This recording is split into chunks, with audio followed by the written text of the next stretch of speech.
नमस्कार दोस्तों, स्वागत है आप सबका फिनशाला के इस नए वीडियो पर। ये वीडियो खास है। क्यों खास है? क्योंकि ये एनआईएम सीरीज 1 जो कि है करेंसी डेरिवेटिव एग्जामिनेशन, जो मेरी नजर में जितने भी एनआईएसएम एग्जाम है उनमें सबसे ज्यादा डिफिकल्ट लगता है स्टूडेंट्स को। क्यों डिफिकल्ट लगता है इसके बारे में मैं बाद में बात करूंगा, लेकिन अगर ये डिफिकल्ट है तो इसकी प्रिपरेशन भी तगड़ी होनी चाहिए। तो चिंता मत कीजिए, हर चैप्टर से 10 क्वेश्चंस मैं सॉल्व करूंगा लॉजिक के साथ, और आपको बताऊंगा कि आपको कैसे सोचना है जब आप करेंसी डेरिवेटिव का एग्जामिनेशन दे रहे हैं तो। और दोस्तों, अगर आप इस चैनल पर नए आए हैं तो इस चैनल को लाइक और सब्सक्राइब करना मत भूलिए। देखिए, आपके लिए बहुत छोटा सा काम है, लेकिन हमारे लिए ये बहुत बड़ा सपोर्ट होता है। और हो सके तो अपने जान पहचान में भी इस वीडियो को शेयर कीजिए। क्या होता है, आपको बाद में एहसास होगा कि आपने कितने लोगों की हेल्प की। इसके अलावा मैं आपको वीडियो को सब्सक्राइब करने इसलिए कह रहा हूं, अगर आप नए आए हो तो आपको ये भी पता होना चाहिए कि हमने ऑलरेडी इक्विटी डेरिवेटिव्स को चैप्टर वाइज सॉल्व कर चुके हैं। एमएफडी के एग्जाम को, म्यूचुअल फंड डिस्ट्रीब्यूशन के एग्जाम को भी हम चैप्टर वाइज सॉल्व कर चुके हैं। तो चलिए स्टार्ट करते हैं चैप्टर नंबर 1, करेंसी डेरिवेटिव्स का। यहां पर अब देखते हैं कि पहला क्वेश्चन कहता है कि question number 1, initially the exchanges of goods and services was made between parties through a mechanism known as barter system। तो देखिए, जब इंसान इंसान बना और चीजों को बाय और सेल करना चालू किया, तो जो सबसे पहले वो करता था गुड्स के बदले वो गुड्स बेचता था और गुड्स खरीदता था। यानी अगर मैंने चावल उगाया है तो मैं चावल बेचूंगा, और मुझे कपड़े की अगर जरूरत है तो मैं उसके बदले कपड़ा खरीदूंगा, और जो व्यक्ति कपड़ा बेच रहा है वो उसके बदले चावल खरीदेगा। तो ये बहुत इनिशियल स्टेज की ट्रेडिंग होती थी, एंड इसी ट्रेडिंग को हम कहते हैं बार्टर सिस्टम। तो जी हाँ, इसका आंसर बिल्कुल ट्रू है। ये इंपॉर्टेंट क्वेश्चन है। ये नॉर्मली आता है, सिंपल छोटा सा क्वेश्चन है, बट ये आता बहुत है। Question number 2, in dash process central bank issue paper currency and hold equivalent amount of gold in their reserve. The value of each currency against another currency is derived from gold exchange rate.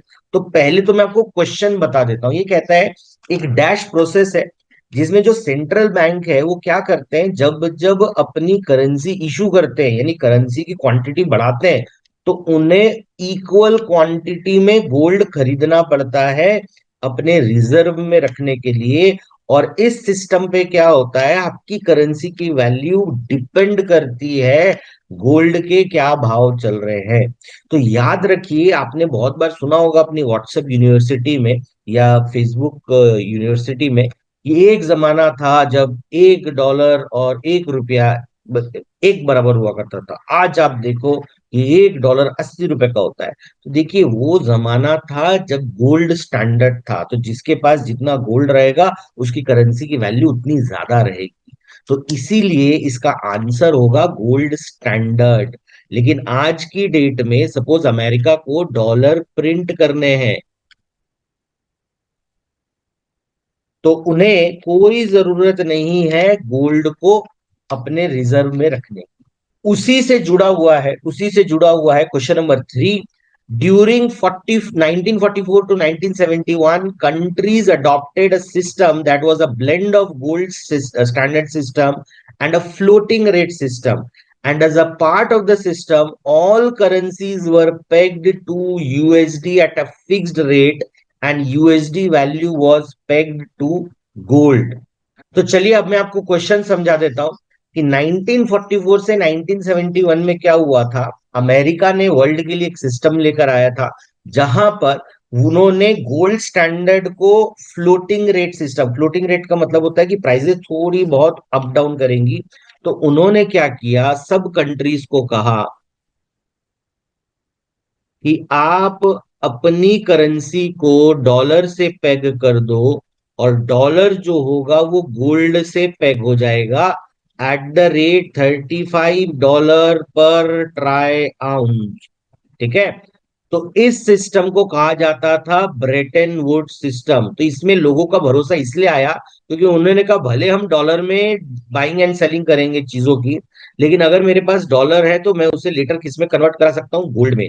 तो ये एक unique चीज थी जो कि blend हो रही थी आपका गोल्ड स्टैंडर्ड और फ्लोटिंग रेट सिस्टम के साथ। तो याद रखिए 1944 से 1971 के बीच में जो गोल्ड के रेट्स थे वो अमेरिका में चेंज नहीं होते थे। वो इसलिए नहीं होते थे क्योंकि American government was liable to pay you in terms of gold if you deposit dollar to them. Obviously ये रिटेलर्स को अलाउड नहीं था, लेकिन ये वो टाइम था जिसे कहा जाता है ब्रेटन वुड्स सिस्टम। चलिए आगे बढ़ते हैं। CAD, कैड और CHF किसके लिए स्टैंड करते हैं? तो कैड इजी है, कैनेडियन डॉलर। अब अगर आप देखोगे तो यहां से अब आपको देखिए, अगर आपको करेंसी में अच्छा स्कोर करना है ना तो आपको इलिमिनेट करना भी आना चाहिए। तो देखिए कैड ऑस्ट्रेलियन डॉलर हो नहीं सकता, कैड यूरो हो नहीं सकता, तो दो आपके दो ऑप्शन ऐसे ही कट गए। अब बचा क्या? बचा कैनेडियन डॉलर, यहां पर भी है, और आपका कैनेडियन डॉलर यहां पर भी है। ठीक है। तो अब बी और सी में से हो सकता है। अब हम आ जाते हैं CHF में। अब देखिए याद रखिए ये ऑड मैन आउट है तो इसको थोड़ा सा आपको याद रखना पड़ेगा। CHF जो होता है वो होता है स्विस फ्रांक, राइट। अब ये कैनेडियन फ्रैंक नहीं हो सकता क्योंकि है नहीं, या कैनेडियन फ्रांक हो नहीं सकता क्योंकि ये है नहीं, क्योंकि कैनेडियन तो डॉलर है ना। तो ये भी ऐसे इलिमिनेट हो जाता है, जिसको मैं कहता हूं इंटेलिजेंट गेसिंग। तो अगर आपको इंटेलिजेंट गेसिंग आती है तो आपको पता है कि कैनेडियन डॉलर और कैनेडियन फ्रांक एक साथ नहीं हो सकता। अब क्योंकि वो एक साथ नहीं हो सकता तो आपके लिए बचेगा क्या? आपके लिए बचेगा कि ऑप्शन नंबर बी, जो कि है Canadian dollar versus a Swiss franc. ठीक है, तो ऑप्शन नंबर बी। ठीक है, इस चीज को आपको ध्यान पे रखना है। चलिए अब क्वेश्चन नंबर 5 पर आते हैं हम। तो क्वेश्चन नंबर 5 कहता है the US dollar is by far the most widely traded world wide currency known as. ये बहुत इंपॉर्टेंट है। ट्रांजैक्शनल करेंसी और इनवॉइस करेंसी, जी हाँ। इन्वेस्टमेंट करेंसी और रिजर्व करेंसी, जी हाँ। Intervention currency and vehicle currency, जी हाँ। तो इसलिए इसका आंसर होगा ऑल ऑफ द अबव। तो अगर आपने वर्कबुक ध्यान से पढ़ी है तो आप ध्यान देंगे कि एक पूरा का पूरा पैराग्राफ है जहां पे आपको ये बताया गया है कि डॉलर अलग अलग नामों से जाना जाता है और वो नाम उनको दिए गए उसके काम के हिसाब से। तो जब आप इतने सारे अलग अलग नाम देखते हैं तो इसका आंसर होता है ऑल ऑफ द अबव। अब हम आते हैं क्वेश्चन नंबर 6 पे। क्वेश्चन नंबर 6 कहता है use of USD as a vehicle currency greatly dash the number of exchange rate that must be dealt in a multilateral system। तो हमने एक चीज देखा है कि USD as a vehicle currency का मतलब क्या होता है। इसका मतलब होता है इंडिया को सपोज मैं इंडिया हूं और मेरे पास में रुपी है, राइट। और ये है कंट्री ए, बी, सी, डी। अब अगर मैं इनसे अलग अलग डील करूंगा तो मेरे पास में कितने करेंसी पेयर होने चाहिए? मेरे पास में करेंसी पेयर होने चाहिए 4, राइट। लेकिन अगर मैंने USD INR को पकड़ लिया तो उससे फायदा ये होता है कि ये भी तो होगा ना USD वर्सेस ए, फिर होगा USD वर्सेस बी, ये होगा USD वर्सेस सी, और ये होगा USD वर्सेस डी। तो अब यहां पर क्या होगा, इस चीज को आपको समझना है कि USD INR में मुझे पता है और USD ए में इनको पता है। तो ये इंडिया और ये कंट्री ए क्या करेंगी? डॉलर टर्म्स में डील करेंगी। तो इंडिया को ये 4 करेंसी पेयर की जरूरत ही नहीं पड़ेगी। तो इसलिए इसका आंसर होता है कि जब व्हीकल करेंसी का काम करता है डॉलर, तो वो ग्रेटली रिड्यूस कर देता है आपकी नंबर ऑफ एक्सचेंज रेट या नंबर ऑफ करेंसी पेयर्स को। ठीक है। चलिए अब हम आ जाते हैं क्वेश्चन नंबर 7 पे। क्वेश्चन नंबर 7 न्यूमेरिकल है। क्वेश्चन नंबर 7 कहता है इन अ सिस्टम ऑफ 100 करेंसी, तो जो मैंने एग्जाम्पल आपको 100 करेंसी का बताया था, 100, वही एग्जाम्पल, सॉरी, मैंने आपको 4 करेंसी का बताया था, वही एग्जाम्पल यहाँ पे क्वेश्चन कर रहा है 100 करेंसी और कोई व्हीकल करेंसी नहीं है, तो कितने अलग अलग पेयर लगेंगे। तो देखिए, ऐसे तो मैं आपको बता देता हूं कि इसका एक सिंपल फॉर्मूला है, एन n-1/2।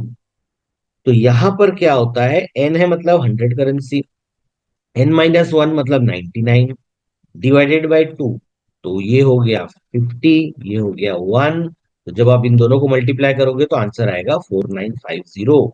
तो अब आप सोचो, अगर 100 कंट्री है, 100 कंट्री तो है वर्ल्ड में, अगर ये 100 कंट्रियां डॉलर को बीच में ना रखें और हर कोई आपस में एक एक करेंसी का रेट बनाना चालू करे, तो 4950 करेंसी पेयर्स बन जाएंगे। तो सोचिए कितना कॉम्प्लिकेटेड हो जाएगा वर्ल्ड की ट्रेडिंग। चलिए अब हम आते हैं क्वेश्चन नंबर 8 पे। Every trade in the FX market यानी forex market is a currency pair where one currency is bought and one currency is sold. देखिए, मैं बहुत ही फेमसली सबको पूछता हूं, क्या डॉलर का कोई रेट है? नहीं है। क्या रूपी का कोई रेट है? नहीं है। जब तक आप एक करेंसी के सामने दूसरी करेंसी नहीं रखोगे, आपको उसका भाव नहीं मिलेगा। हम लोग मिस्टेकन करते हैं, हम सोचते हैं यूएसडी आईएनआर रूपी का भाव है, तो फिर जीबीपी आईएनआर किसका भाव है? याद रखिए, डॉलर का भाव है आईएनआर के टर्म्स में, जीबीपी का भाव है आईएनआर के टर्म्स में। तो हम अपने आईएनआर की वैल्यू डॉलर टर्म्स में जब रिप्रेजेंट करते हैं, तब वो आईएनआर का भाव होता है डॉलर टर्म्स में, लेकिन जीबीपी टर्म्स में अलग हो जाएगा ना। तो इसे हम कहते हैं बेस करेंसी और इसे हम कहते हैं टर्म करेंसी या कोट करेंसी। तो इसलिए इसका आंसर होगा option number B, base currency and quote currency. चलिए अब आगे बढ़ते हैं क्वेश्चन नंबर 9 पर। क्वेश्चन नंबर 9 है, Dash is the market between banks where dealers quote prices at the same time for both buying and selling of the currency। तो देखिए, पहला हिंट आपको यहां से मिला, बिटवीन बैंक्स यानी दोनों ही बैंक्स है। अब बोल रहा है बाइंग एंड सेलिंग का कोट, मतलब बाइंग एंड सेलिंग दोनों बैंक के बीच में हो रही है, तो इसके लिए इसका आंसर होगा इंटर बैंक मार्केट। ठीक है, ऑप्शन नंबर सी। अब आते हैं लास्ट क्वेश्चन, जो कि है question number 10। A vegetable vendor near you quotes price only for selling, whereas in a wholesale market the vegetable wholesaler quotes price for buying vegetable from the farmer and also quotes price for selling to the vegetable retailer. Therefore vegetable wholesaler in in the wholesale market is known as. देखिए, इस concept को समझना है ना, तो मैं आपको एक और एग्जांपल देता हूँ। गोल्ड ज्वेलरी शॉप का आप एग्जांपल देखिए। जो ज्वेलरी शॉप का एग्जांपल होता है, वहां पर क्या होता है कि जो ज्वेलर होता है वो कहता है अगर आप मुझसे गोल्ड खरीद रहे हो तो ये रेट है, और अगर आप मुझसे गोल्ड बाय कर रहे हो तो ये रेट है। तो वो दो रेट देता है, एक खरीदने का भी रेट देता है और एक बाइंग का भी रेट देता है। तो जब कभी भी खरीदने और बाइंग दोनों का रेट दिया जाए, तो उसे कहा जाता है मार्केट मेकर। तो इसका आंसर होगा ऑप्शन नंबर डी। तो दोस्तों, मैंने अपना काम अब कर दिया है। चैप्टर नंबर 1 के 10 क्वेश्चन मैंने आपके साथ डिस्कस कर लिए हैं। अब काम आपका चालू होता है। अब आपका काम है, इस चैनल को लाइक कीजिए, सब्सक्राइब कीजिए और शेयर कीजिए, और वेट कीजिए जब मैं आपको currency derivative chapter number 2 solve करके समझाऊं।